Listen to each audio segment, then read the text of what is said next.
अस्सलामुअलैकुम my friends, आज हम करेंगे चैप्टर 11 के numerical problems. If one ampere current flow through the copper wire. हमारे पास जो करंट फ्लो कर रहा है, हम उसका डाटा लिख लेते हैं। हमारे पास जो करंट फ्लो कर रहा है I is equal to 1 ampere, having 1 centimetre cross sectional area, और जो हमारे पास एरिया दिया हुआ है वो है 1 सेंटीमीटर स्क्वायर। सेंटीमीटर स्क्वायर को हम 10 की पावर 4 से डिवाइड करेंगे तो आ जाएगा 1 into 10 raise power -4 metre square cross sectional area. And 10 kilometre length, हमें लेंथ दी हुई है 10 किलोमीटर। किलो का मतलब होता है थाउजेंड्स, तो ये हो जाएगा 10 into 10 raise power 3 metre.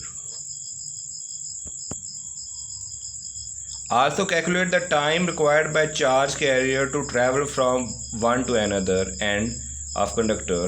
Free electron density को हम डिनोट कर देते हैं n से। हमने इसकी वैल्यू हमें दी हुई है 8.5 into 10 raise power 28। 8.5 into 10 raise power 28 per metre cube. और हमें मालूम है कि एक इलेक्ट्रॉन पे जो चार्ज होता है वो होता है 1.6 इंटू 10 रेज पावर -19 कोलम। ये कांस्टेंट है, ये कांस्टेंट चार्ज होता है। अब इसके लिए हम फार्मूला कौन सा यूज़ करेंगे, और हमें निकालना था कैलकुलेट टाइम, हमने टाइम निकालना था। और फार्मूला कौन सा यूज़ करेंगे, फार्मूला ड्रिफ्ट वेलोसिटी का फार्मूला पहले पढ़ चुके हैं। ये होता है current divided by density area into electron. इससे हमारे पास ड्रिफ्ट वेलोसिटी निकलेगी। और हमें एक फार्मूला मालूम है कि वेलोसिटी इक्वल होती है डिस्टेंस पर यूनिट टाइम, और इससे हमें निकलेगा टाइम इधर आ जाएगा, टाइम इक्वल होगा डिस्टेंस पर यूनिट वेलोसिटी। तो ये हम दो फार्मूले यूज़ करेंगे, मैं ड्रिफ्ट वेलोसिटी का यहाँ फार्मूला लिख लिया। ड्रिफ्ट वेलोसिटी तो INAE, करंट हमारे पास है 1 ampere, N 8.5 into 10 raise power 28 per metre cube. Area हमारे पास है 1 इंटू 10 रेज पावर -4, और एक इलेक्ट्रॉन पे हमारे पास चार्ज होता है 1.6 इंटू 10 रेज पावर -19 कोलम। 1 को हम इस तीनों वैल्यू से डिवाइड कर देंगे और हमारा आंसर आ जाएगा 7.35 इंटू 10 रेज पावर -7 वेलोसिटी का यूनिट होता है मीटर पर सेकंड। ये हमारे पास ड्रिफ्ट वेलोसिटी आ गई। पार्ट बी में टाइम हमें निकालना था डिस्टेंस ओवर वेलोसिटी। डिस्टेंस हमें दिया हुआ है 10 किलोमीटर, 10 मल्टीप्लाई बाय 10 की पावर 3, और वेलोसिटी हमारे पास है 7.35 इंटू 10 रेज पावर -7। ये मैंने इन दोनों को डिवाइड किया कैलकुलेटर पे, तो मेरा आंसर आया 1.36 इंटू 10 रेज पावर 10 सेकेंड।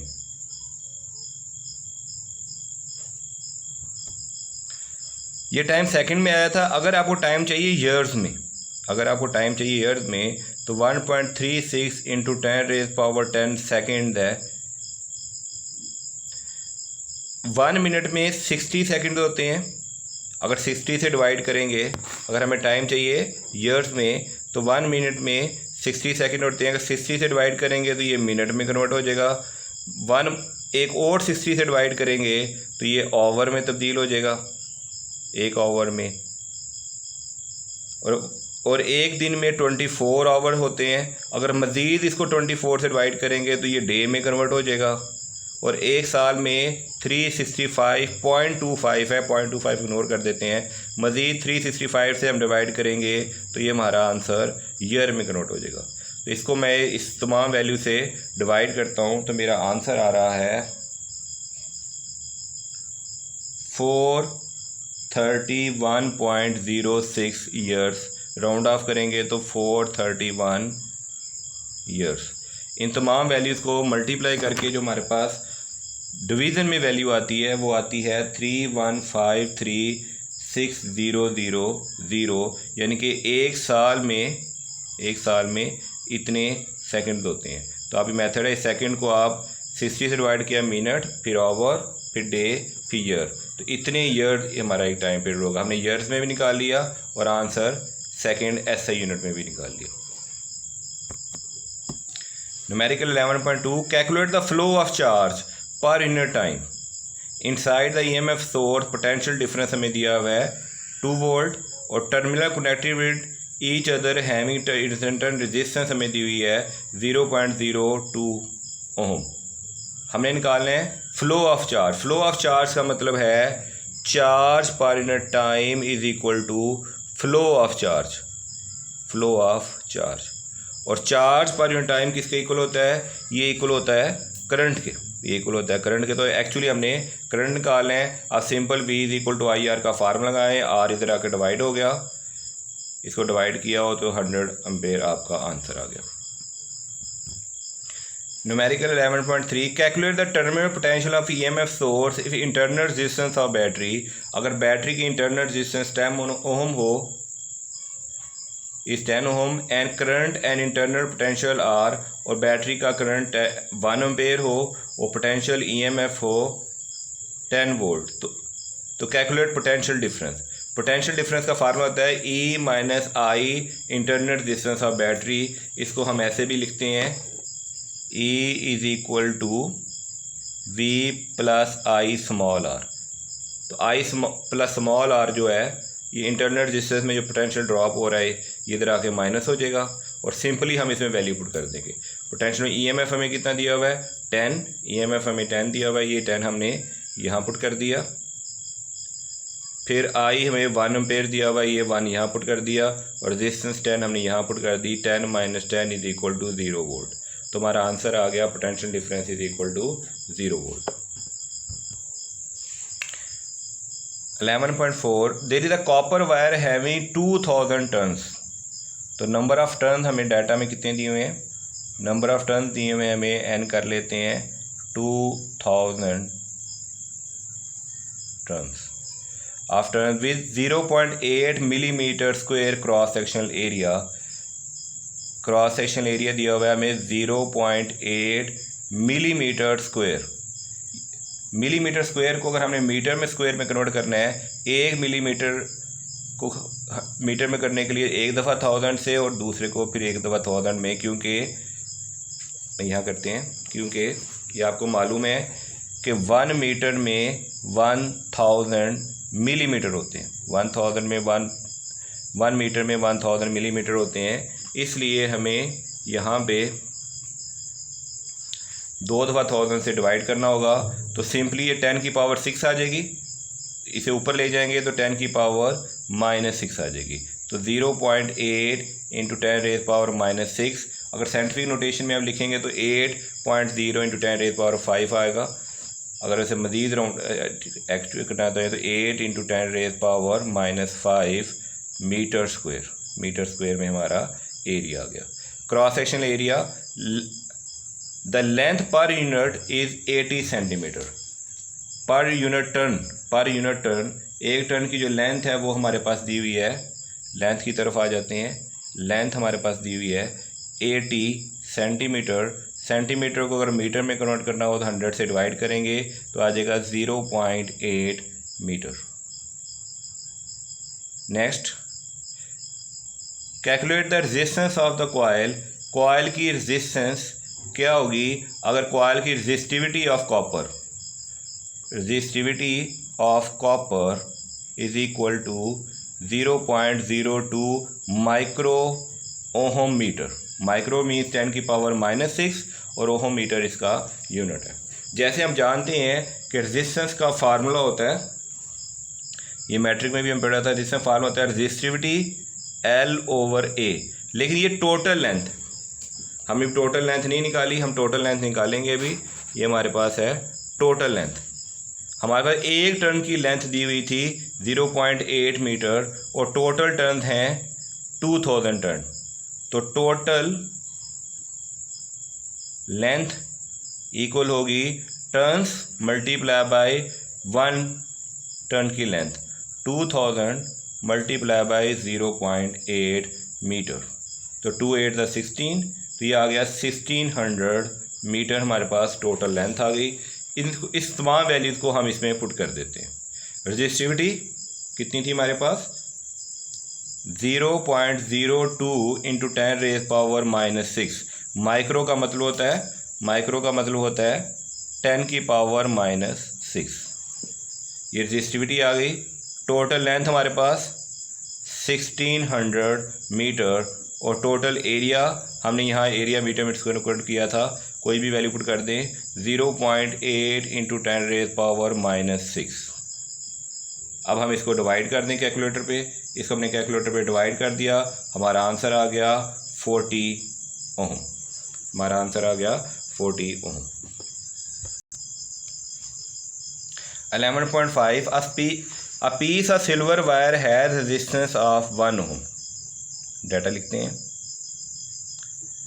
तो हमारे पास रेजिस्टेंस है 1 ohm. What will be the resistance of magnum wire of 1/3 of length and 1/3 of diameter? What will be the resistance of magnum wire 1/3 of length. Let's suppose हमारे पास silver की length थी LS और silver का diameter था DS और silver का radius था RS, लेकिन मैग्नम की वायर की लेंथ है 1/3 ऑफ लेंथ। मैग्नम की लेंथ है 1/3 ऑफ सिल्वर की लेंथ एंड 1/3 ऑफ डायमीटर, और मैग्नम का डायमीटर है 1/3 of diameter of silver. Simply magnum का रेडियस भी हो जाएगा 1/3 ऑफ रेडियस ऑफ सिल्वर में, सॉरी मैग्नम होगा, मैग्नम का रेडियस भी हो जाएगा 1/3 of radius of silver. If the specific resistance of wire is 30 times of silver. फिर दोबारा ज्यूम करते हैं कि अगर स्पेसिफिक रेजिस्टेंस राव एस, ये सिल्वर की थी राव एस, तो स्पेसिफिक रेजिस्टेंस ऑफ मैग्नम हो जाएगी 30 times of specific resistance of silver. Specific resistance of silver. एक चीज़ और कैलकुलेट करते जाते हैं हम। लेट्स सपोज सिल्वर का, ये तमाम डाटा हमने सिल्वर के लिए लिखा है। सिल्वर का अगर एरिया होगा वो होगा पाई रेडियस ऑफ सिल्वर का स्क्वायर, रेडियस ऑफ सिल्वर का स्क्वायर। तो मैग्नम का एरिया क्या होगा? मैग्नम के वायर के एरिया क्या होगा? सिंपली मैग्नम के एरिया होगा पाई आर मैग्नम के रेडियस का स्क्वायर, लेकिन सिंपली वही फार्मूला दोबारा आ जाएगा। मैग्नम का रेडियस किसके बराबर है? ये है 1/3 ऑफ रेडियस ऑफ सिल्वर। तो इसकी जगह मैंने मैग्नम के रेडियस की जगह सिल्वर का रेडियस पुट कर दिया, तो ये मेरे पास आंसर आ जाएगा पाई 3 का स्क्वायर 9 रेडियस ऑफ सिल्वर। तो एरिया ऑफ मैग्नम, दोबारा देखें, 1/3 का स्क्वायर लिया तो 1/9 पाई रेडियस ऑफ सिल्वर का whole square, area of magnum आ गया। अब हमें मालूम है कि रेजिस्टेंस का फार्मूला होता है रेजिस्टिविटी लेंथ ओवर एरिया, और हमने रेजिस्टेंस किसी निकाली है? मैग्नम की। ये होगा मैग्नम की रेजिस्टिविटी, मैग्नम की लेंथ, मैग्नम का एरिया। इसमें वैल्यू पुट करते हैं। मैग्नम की रेजिस्टिविटी इक्वल है 30 टाइम्स ऑफ सिल्वर की, 30 टाइम्स ऑफ सिल्वर की रेजिस्टिविटी। मैग्नम की लेंथ इक्वल है 1/3 टाइम्स ऑफ LS, तो LM हो जाएगा 1/3 टाइम्स ऑफ सिल्वर की लेंथ, और इसके साथ मैं यहाँ पे डिवाइड भी करता जाता हूँ। और एरिया ऑफ मैग्नम किसके इक्वल है? ये इक्वल है पाई सिल्वर का स्क्वायर ओवर 9। और अगर मैं यहाँ पे एक स्ट्रेट लाइन लगाना चाहूँ, डिवीज़न के लिए लाइन लग गई। रेजिस्टिविटी लेंथ और area, resistivity of magnetum, length of magnetum और एरिया ऑफ मैग्नेटम। अब हम इसे कैंसिल करते हैं।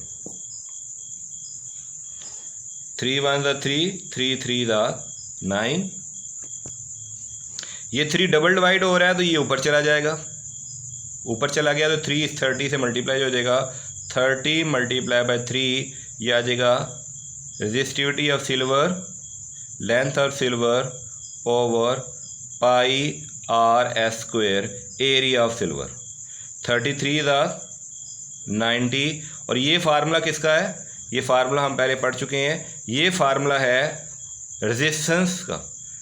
ये किसके इक्वल होगा? ये इक्वल होगा रेजिस्टेंस ऑफ सिल्वर। ये पूरा फार्मूला किसके इक्वल होगा? Resistance of silver. तो रेजिस्टेंस ऑफ मैग्नेटम इक्वल होगा 90 times of resistance of silver in ohm. तो ये हमारे पास आंसर आ जाएगा। और रेजिस्टेंस ऑफ सिल्वर की रेजिस्टेंस हमें दी हुई है 1 ओम। सिल्वर की रेजिस्टेंस हमें दी हुई है 1 ओम, 1 ओम। ये वैल्यू हम इसमें पुट कर देंगे। सिल्वर की रेजिस्टेंस हम 1 पुट कर देंगे तो 90 multiply by 1 is equal to 90 ohm. ये आ जाएगी रेजिस्टेंस ऑफ मैग्नेटम। न्यूमेरिकल नंबर 11.6 दोबारा किरचॉफ वोल्टेज लॉ आ गया। किरचॉफ वोल्टेज लॉ में ये सर्किट हमें दिया हुआ है, ये बड़ी लेग पॉजिटिव, छोटी लेग नेगेटिव। तो हम अज्यूम कर लेते हैं यहाँ पे कि करंट ऐसे फ्लो कर, और इस करंट को नाम दे देते हैं I1। यहाँ भी बड़ी लेग पॉजिटिव, छोटी लेग नेगेटिव, और ये पॉजिटिव से करंट निकला ये वापस, और इस करंट को हम नाम दे देते हैं I2। अगर आपने हमारी असाइनमेंट वाला लेक्चर नहीं देखा चैप्टर 11 का, वो देखिएगा। वो मैंने ये सारा दोबारा एक्सप्लेन किया है, लेकिन इसमें लेक्चर में दोबारा एक्सप्लेन करूँगा मैं आपके लिए। Calculate the current flow in 1 ohm resistor. उसमें हम तमाम रजिस्टर्स का निकाला था, इसमें सिर्फ निकालना है हमने 1 ओम रजिस्टर। ये है ऊपर की तरफ जा रहा है और ये पॉजिटिव है, तो ये I2 नीचे की तरफ जा रहा है। तो ये हमारे पास 2 लूप बन गए। ये हमारे पास 2 लूप बन गए। लूप 1 को यूज़ करेंगे। किरचॉफ वोल्टेज लॉ कहता है कि क्लोज लूप में जितना EMF सप्लाई होगा और जितना यहाँ पे पोटेंशियल ड्रॉप होगा, उनका समीशन 0 होगा। किरचॉफ वोल्टेज लेता है कि summation of all EMF supplies minus all potential different loss is equal to 0। और यहाँ पे सिर्फ हमारे पास एक EMF सप्लाई हो रहा है, तो ये आ जाएगा 6 वोल्ट। यहाँ पे 3 ओम में I1 लॉस हो रहा है, तो minus 3 Om multiply by I1। अगर आपको इक्वेशन लिखनी हो तो इसको लेट्स सपोज मैं कह देता हूँ E1 और इसको मैं कह देता हूँ R1। तो ये आ जाएगा E1 माइनस I1 R1। इसका नाम लेट्स सपोज मैं रख देता हूँ R2 R3 R4। ये आपके लिए आसानी के लिए आप इसे डायरेक्ट भी कर सकते थे। तो ये हो जाएगा E1 माइनस I1 R1। अब यहाँ से देखें I1 ऊपर की तरफ जा रहा है और I2 नीचे की तरफ आ रहा है, तो ये आ जाएगा माइनस R2 I1, क्योंकि ऊपर जा रहा है तो हम I1 लूप को स्टडी कर रहे हैं, और I2 उसके ऑपोजिट है माइनस I2, और इन तमाम का समीशन जो होगा वो इक्वल टू 0 होगा। वैल्यू से देखते हैं 6 volt minus 3 ohm into I1। यहाँ पे माइनस ये है 1 ओम, 1 ओम करंट I1 ऊपर की तरफ जा रहा है, I2 नीचे की तरफ आ रहा है। इन तमाम का समीशन हो जाएगा 0। इन तमाम का समीशन हो जाएगा 0। यहाँ से हम I1 और I2 की वैल्यू निकाल सकते हैं। इस ब्रैकेट को ओपन करते हैं। 6 वोल्ट माइनस 3 I1, ओम यूनिट डालने की भी ज़रूरत नहीं है। ये हमारा 1 ओम था, minus minus minus I1 minus minus plus 1 I2 is equal to 0। 3 I1 और I1 कितने हो गए? माइनस 4i1, ये हो गया 6 volt minus 4i1 plus i2 is equal to 0। ये हमारी एक इक्वेशन बन गई। किरचॉफ वोल्टेज लॉ हम लूप नंबर 2 में लगाएंगे। इसको मैं कह देता हूँ लेट्स सपोज E2, ये हो जाएगा E2 माइनस यहाँ से गया R3i2, यहाँ से गया माइनस, यहाँ पे i2 नीचे की तरफ आ रहा है और i1 ऊपर की तरफ जा रहा है, अपोजिट डायरेक्शन है, तो i2 माइनस i1 और रेजिस्टेंस है 1 ओम, यहाँ मैं 1 भी लगा लेता हूँ, माइनस, और ये हो जाएगा R4i2 और इन सब का समीशन किसके इक्वल हो जाएगा, 0 के इक्वल। इन सब का समीशन किसके इक्वल हो जाएगा, 0 के इक्वल।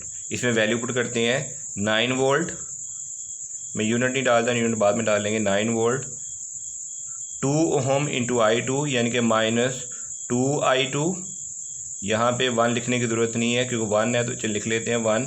ये हो जाएगा i2 माइनस i1, या 1 की जगह आप R2 भी लिख सकते थे, मैंने यहाँ पे फार्मूले में i1 की वैल्यू पुट कर दी, वैल्यू यहाँ पुट करनी थी i2, और माइनस R4 की वैल्यू है 3i2 is equal to 0, 3i2 is equal to 0। इस ब्रैकेट को ओपन करते हैं, 9 volt minus 2i2 minus i2 plus i1 minus 3i2 is equal to 0, i2 3i2 4i2 5 6i2, 9 minus 6i2 plus i1 is equal to 0।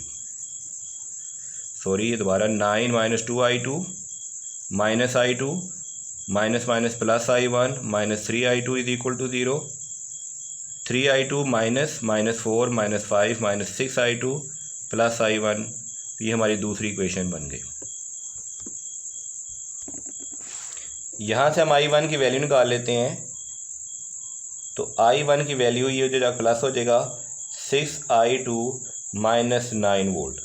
i1 की value आई 6i2 minus 9 volt, और इस value को हम put कर देते हैं यहाँ पे, पुट i1 वैल्यू, यहाँ पुट i1 की वैल्यू पुट की हमने, तो हम वैल्यू पुट कर रहे हैं 64 माइनस 4, i1 की वैल्यू क्या थी 6i2 minus 9 plus i2 is equal to 0। Open करते हैं, 4 6 24i2, 9 4 plus 36 plus i2 is equal to 0। यहाँ पे मैंने ये 6 वोल्ट लिखा हुआ था, तो ये भी 6 वोल्ट था, यहाँ पे मैं 64 गलती से टाइप कर दिया था, नोट कीजिएगा, कैंसिल कर दें, ये 6 है, 6 इसको सिंप्लीफाई करते हैं, 6 प्लस 36 ये आ जाएगा 42, minus 24 plus 1 minus 23i2 is equal to 0। i2 को सिर्फ ले जाते हैं, 23i2 इज इक्वल टू 42, 23 से डिवाइड हो गया तो i2 की मेरे पास वैल्यू आई 42 divided by 23 is equal to 1.826 ampere. आपको जहाँ पे समझ ना आए आप वीडियो रिवाइंड करके दोबारा समझ सकते हैं। अब i2 की वैल्यू हमारे पास आई है दिस, अब इसमें पुट करते हैं, put i2 in this equation,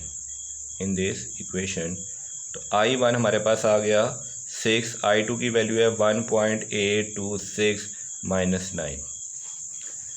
इसको हम कैलकुलेटर पे सॉल्व करते हैं, 1.826 मल्टीप्लाई बाय 6 माइनस 9, ये 9 है, मैंने 90 लिख दिया है 9, तो मेरे पास आंसर आया है 1.956, इसको मैं 0 बना देता हूँ, 1.956 एम्पेयर i1 भी आ गया मेरे पास और i2 भी आ गया। दोबारा सॉरी, पुट, यहाँ से हमने i2 की वैल्यू निकाली, पुट करें i2 को इन दिस इक्वेशन। ये i2 की वैल्यू कैसे निकाली थी, 42, इन दोनों को प्लस किया, माइनस 23 i2, ये प्लस हुआ, ये 23 वहाँ जाकर डिवाइड हो जाएगा, तो ये आंसर आ जाएगा। i2 की वैल्यू को मैं यहाँ से इसमें पुट किया, जैसे मैंने i1 की वैल्यू मैंने यहाँ से इसमें पुट की थी, यहाँ से मैंने इसमें पुट किया तो I2 की जगह मैं लिख दिया 1.86 मल्टीप्लाई बाई 6 माइनस 9। इसको सिंप्लीफाई किया तो मेरे पास I1 की वैल्यू आ गई 1.956 एम्पेयर। अब हमारा क्वेश्चन था calculate the current flow in 1 ohm register. ये जो 1 ओहम रजिस्टर है इसमें से कौन सा करंट फ्लो होगा। ये देखें इसमें I2 और I1 नीचे की तरफ और I1 ऊपर की तरफ दोनों फ्लो कर रहे थे, तो दोनों का हमें माइनस करना पड़ेगा, दोनों को हमें माइनस करना पड़ेगा। अब लिखेंगे current flow in 1 ohm register कितनी है हमारे पास, I1 की वैल्यू ये है, लिख देते हैं वो होगा I1 माइनस I2, बड़ी वैल्यू में से छोटी वैल्यू 1.956 माइनस 1.826। तो ये देखें इसमें से मैंने माइनस किया तो मेरे पास आंसर आ गया 0.13 एम्पेयर। तो डायरेक्शन हमने क्योंकि I1 की ली है तो I1 की डायरेक्शन में ये फ़्लो करेगा और I1 की डायरेक्शन है ये वाली, I1 की डायरेक्शन है, ठीक है ना।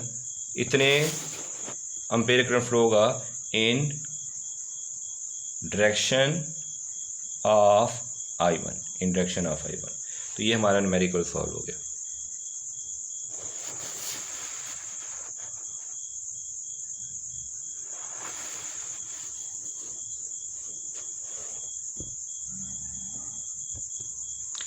प्लीज़ हमारे चैनल को सब्सक्राइब करें और अपनी जो भी प्रॉब्लम्स हैं उन्हें कमेंट्स में लिखें। आपकी प्रॉब्लम पे हम वीडियो बना के अपलोड कर देंगे। इन न्यूमेरिकल की आप बार बार प्रैक्टिस कीजिएगा। FSC आपकी लाइव डिसाइडिंग क्लास है तो आप इसको ज़रूर प्रैक्टिस कीजिएगा। शुक्रिया। अस्सलाम वालेकुम।